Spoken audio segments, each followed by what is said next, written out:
Plot కొనే ముందు తప్పకుండా తెలుసుకోవాల్సిన విషయాలండి. ప్రతి ఒక్కరము మనం ఎంతో కష్టపడి ఎన్నో సంవత్సరాలు కొన్ని అవసరాలను పక్కకు పెట్టి ఆ డబ్బుని మనం ఒక చోట ఇన్వెస్ట్ చేసేటప్పుడు సంపాదించడానికి ఎంత కష్టపడుతున్నామో ఇన్వెస్ట్ చేసేటప్పుడు కూడా అంతే జాగ్రత్తగా ఇన్వెస్ట్ చేయడం అనేది చాలా ఇంపార్టెంట్. మరి మనం చూడాల్సిన విషయాలు ఏంటి? అవుట్స్కట్స్లో మనం ఆ లేఅవుట్ అప్రూవల్స్ చూడాలి. ఇది ఏ అప్రూవల్ ఉంది? హెచ్ఎండి అప్రూవల్ ఉందా? డిటిసిపి అప్రూవల్ ఉందా? మేజర్ అయితే ఇవి 2 అప్రూవల్సే మనకు లీగల్గా అవుట్స్కట్స్లో ఓపెన్ ప్లాటింగ్ సెక్టార్లో ఉన్నాయి. కాబట్టి అది ఏ అప్రూవల్కి సంబంధించింది, దాంతోపాటు లింక్ డాక్యుమెంట్ చాలా ఇంపార్టెంట్. ఆ వెంచర్కు సంబంధించిన మొత్తం లింక్ డాక్యుమెంటు కావాలి. మరి ఇప్పుడు మేము చేసే కంపెనీలో అయితే మా కంపెనీ లాస్ట్ 50 ఇయర్స్ నుంచి ఎవరెవరి చేతులు మారింది కూడా లింక్ చెక్ చేసుకున్నాకనే మా కంపెనీలో మాకు ఆ లేఅవుట్ తీసుకుంటారు. కాబట్టి మీరు బయట తీసుకునేటప్పుడు మరి ఆ లింకు మేము ఒక లింక్ ఇస్తాము, కానీ వెరిఫికేషన్ మాత్రం 50 ఇయర్స్ ఉంటుంది. అట్లనే మరి మీరు కనుక ఎక్కడైనా తీసుకునేటప్పుడు 50 ఇయర్స్ లింక్ను కూడా చెక్ చేయండి. ఎవరెవరి పేరు మీదకి వచ్చింది, అందరు సంతకాలు చేశారా లేదా అనేవి క్లియర్గా చెక్ చేయండి. మేజర్ అదే ఇంపార్టెంట్. దాంతోపాటు మీరు ప్లాట్ కొనేసినాక ఈసీ ఎన్కమ్లెస్ సర్టిఫికెట్ అంటారు కదా, ఇది కూడా చాలా ఇంపార్టెంట్.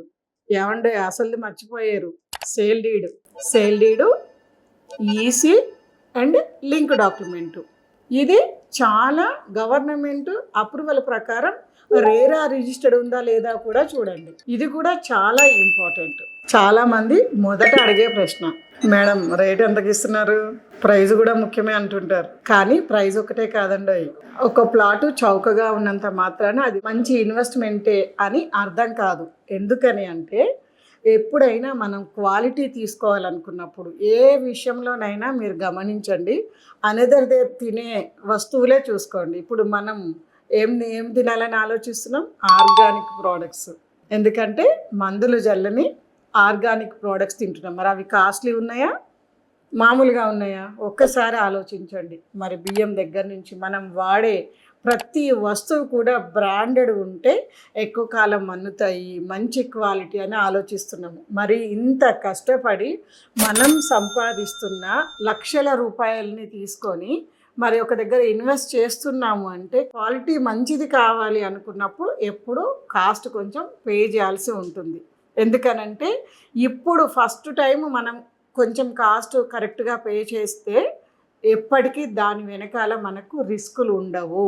కానీ చీప్లో వస్తుంది, కొంచెం తక్కువలో వస్తుంది అనేసి మంచి చోట దొరికినా కూడా, మంచి వాళ్ళు అనుకున్న అన్ని విషయాలు ఉన్నా కూడా ఆ లేఅవుట్లో ఇంకా 10 వెంచర్లు తిరుగుతూనే ఉంటారు, వెతుకుతూనే ఉంటారు. ఎందుకు అంటే రేటు తగ్గుతుందేమో అనేసి వెతుకుతుంటారు. ఎప్పుడైనా అండి మనకి రేటు తగ్గిస్తున్నారు అంటే ఎక్కువ చెప్పారు అనేది ఒక కారణము, లేదా అక్కడ ఏదో లీగల్ ఇష్యూ ఉందనేది రెండవ ప్రాబ్లం అండి. అక్కడ యాజ్ యూజువల్గా జరిగే ప్రైజ్ కన్నా మనకు తక్కువ వస్తుంది ఈ విషయాలలో మీరు కాన్షియస్గా ఉండండి. ఎప్పుడు చవక కాదండి, ఫ్యూచర్లో అది కాస్ట్లీగా మారబోతుంది. మన టైంని, మన డబ్బుని అన్నీ తినేస్తూ ఉంటుంది. లొకేషన్ ఎంత మంచిదైనా సరే, కొంతమంది హైవేకి, లేకపోతే ఎయిర్పోర్ట్కు నియర్ బై, లేకపోతే 111 జియోలలో సిటీకి దగ్గరగా ఉందనేసి కొన్ని ప్రైమ్ లొకేషన్స్లో కూడా కరెక్ట్ డాక్యుమెంటేషన్ లేకుండా ఇన్వెస్ట్ చేస్తుంటారండి. రేపు మీరు కన్స్ట్రక్షన్కి వెళ్ళినా, రేపు వేరే వాళ్ళకి అమ్మాలన్నా కూడా ఈ విషయం అనేది చాలా ఇంపార్టెంటు. మనకి ఎప్పుడైతే ప్రైమ్ లొకేషన్తో పాటు పర్ఫెక్ట్ డాక్యుమెంటేషన్ కూడా చాలా ఇంపార్టెంట్. క్లియర్ కదా? ఫోటోలు, బ్రోచర్స్, వీడియోస్ చూసే కాకోకుండా మీరు ఒరిజినల్గా సైట్కి వెళ్ళండి. దాంతోపాటు ఆ కంపెనీ ఎన్ని సంవత్సరాల నుంచి ఉంది, ట్రాక్ రికార్డ్ ఏంటి, ఎన్ని ప్రాజెక్ట్స్ కంప్లీట్ చేశారు, మనకి దీంతోపాటు సర్వీస్ కూడా చాలా ఇంపార్టెంట్ కదా.